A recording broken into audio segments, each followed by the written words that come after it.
दोस्तों आज की वीडियो में हम दो अलग अलग फार्मूला के बारे में सीखने वाले हैं।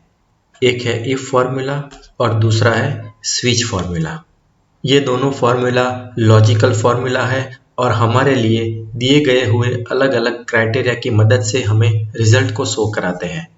तो यहाँ पर मेरे पास कुछ इस तरह का क्राइटेरिया है जिसका नाम है ग्रेड। तो अगर यहाँ पर क्राइटेरिया ए है तो रिजल्ट क्या शो होना चाहिए? एक्सेलेंट। अगर क्राइटेरिया बी है तो रिजल्ट शो होना चाहिए गुड। अगर क्राइटेरिया सी है तो रिजल्ट शो होना चाहिए एवरेज। और अगर क्राइटेरिया डी है तो रिजल्ट शो होना चाहिए नॉट स्पेसिफाइड। तो यहाँ पर मेरे पास एक पर्टिकुलर प्रोडक्ट है राइस, और यहाँ पर राइस को चार अलग अलग ग्रेड में डिवाइड करा हुआ है। ग्रेड ए, अगर ग्रेड है तो क्वालिटी एक्सेलेंट है। ग्रेड बी है तो क्वालिटी गुड है। ग्रेड सी है तो क्वालिटी एवरेज है। और यहाँ पर ग्रेड डी हो तो क्वालिटी है नॉट स्पेसिफाइड। तो दोस्तों यहाँ पर हमें इफ फॉर्मूला का यूज करना है और ग्रेड के अकॉर्डिंग हमें यहाँ पर रिजल्ट शो कराना है। और यहाँ पर हमें सेम काम को करना है, लेकिन हमें इस बार यहाँ पर इफ फॉर्मूला नहीं, उसकी जगह पर हमें स्विच फॉर्मूला यूज करना है। तो चलिए दोस्तों सीखते हैं कि ये काम हम इफ फॉर्मूला और स्विच फॉर्मूला की मदद से कैसे कर सकते हैं। और वीडियो के एंड में आप डिसाइड करना कि कौन सा फॉर्मूला आपके लिए इजी है ये काम करने के लिए। तो चलिए वीडियो को शुरू करते हैं। मैं हूं आपका दोस्त जेके और आप देख रहे हैं डिजिटल वॉकवे। तो यहाँ पर हमारे पास अलग अलग क्राइटेरिया है और यहाँ पर हमें इफ फॉर्मूला लगा के इस क्राइटेरिया की मदद से रिजल्ट को शो कराना है। तो सबसे पहले मैं यहाँ पर इफ का फॉर्मूला टाइप कर दूंगा। लॉजिकल टेस्ट देना है।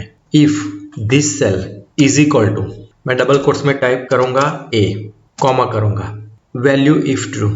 अगर B3 सेल में वैल्यू ए है तो हमें रिजल्ट क्या मिलना चाहिए? तो मैं यहाँ पर डबल कोट्स में टाइप कर दूंगा एक्सेलेंट, कॉमा। यहाँ पर हमारे पास मल्टीपल क्राइटेरिया है तो हमें फिर से इफ फॉर्मूला का यूज करना होगा। तो मैं फिर से इफ फॉर्मूला टाइप कर लूंगा, फिर से लॉजिकल टेस्ट दे दूंगा। If this cell is equal to, इस बार मैं डबल कोट्स में टाइप करूंगा बी, डबल कोट्स बंद करूंगा, कॉमा करूंगा, वैल्यू इफ ट्रू। तो फिर से मैं डबल कोट्स में टाइप कर दूंगा। अगर वैल्यू बी है B3 सेल में तो हमें क्या रिजल्ट मिलना चाहिए? तो मैं यहाँ पर टाइप करूंगा गुड, डबल कोट्स बंद कर दूंगा, कॉमा करूंगा, वैल्यू इफ फॉल्स।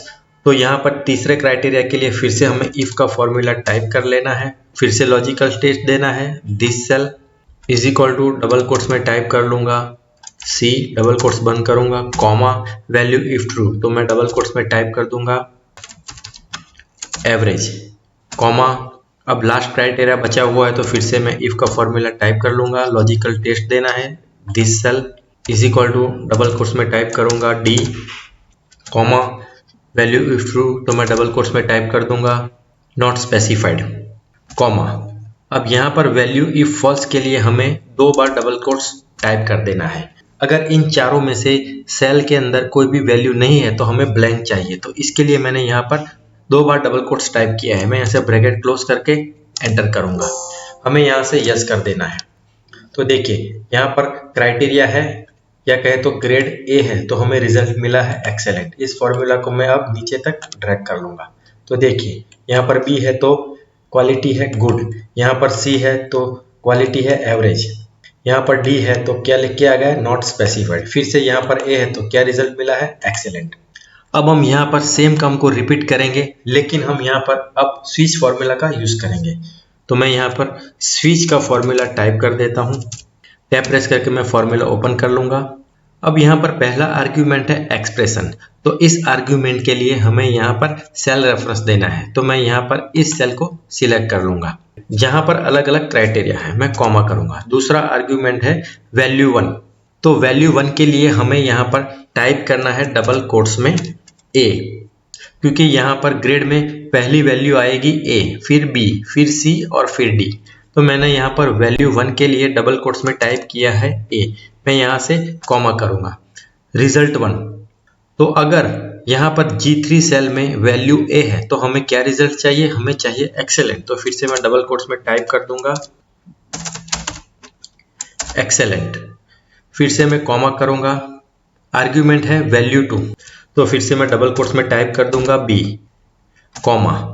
अगर G3 सेल में बी है तो हमें क्या रिजल्ट चाहिए? तो मैं डबल कोट्स में टाइप कर दूंगा गुड, कॉमा, वैल्यू 3 के लिए मैं डबल कोट्स में टाइप करूंगा C, कॉमा, रिजल्ट 3 के लिए मैं डबल कोट्स में टाइप करूंगा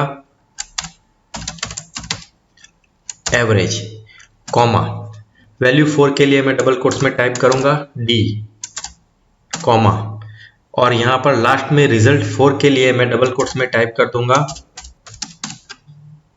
नॉट स्पेसिफाइड। मैं यहां से ब्रैकेट क्लोज कर दूंगा, मैं एंटर करूंगा। तो देखिए यहां पर ग्रेड भी है, तो हमें रिजल्ट मिला है गुड। इस फॉर्मूला को मैं नीचे तक ड्रैग कर दूंगा। तो आप रिजल्ट को वेरीफाई कर लीजिए। यहाँ पर A है तो रिजल्ट है एक्सेलेंट, D है तो नॉट स्पेसिफाइड, C है तो एवरेज, और यहाँ पर फिर से A है तो रिजल्ट है एक्सेलेंट। तो दोस्तों यहाँ पर आपको डिसाइड करना है कि कुछ इस तरह के काम के लिए आपको कौन सा फॉर्मूला इजी रहेगा, इफ फॉर्मूला या फिर स्विच फॉर्मूला। तो दोस्तों मुझे उम्मीद है कि आज की इस वीडियो से आपने जरूर कुछ नया सीखा होगा। अगर आपको मेरी चैनल के कंटेंट पसंद आ रहे हैं तो मेरी चैनल को लाइक, शेयर और सब्सक्राइब जरूर कर दीजिए। तो फिर मिलते हैं अगले वीडियो में, तब तक के लिए good bye, have a nice day.